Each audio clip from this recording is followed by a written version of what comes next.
તો હેલો મિત્રો, આપણી પાસે આવ્યું છે એફઆઈ સ્પ્લેન્ડર BS6.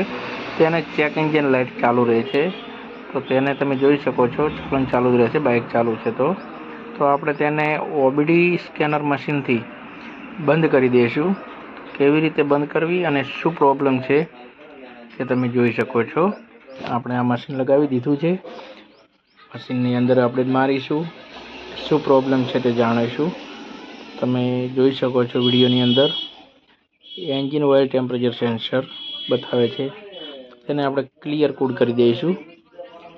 ક્લિયર કરી નાખ્યું અને હવે તેને ચાવી બંધ કરી અને ચાલુ કરીશું. તમે જોઈ શકો છો બાઇક ચાલુ કરશું એટલે તરત જ ચેક એન્જિન લાઇટ જતી રહેશે અને ઓબીડી સ્કેનરમાં પણ ચેક કરી લેશું કોડ ગયો છે કે નહીં. તો જોઈ શકો છો નો કોડ આવી ગયું છે. હવે આપણે બાઇક ચાલુ કરીશું, તમને બતાવીશું. જોઈ શકો છો મિત્રો, લાઇટ જતી રહી છે અને બાઇક એકદમ કમ્પ્લીટ રેડી થઈ ગયું છે.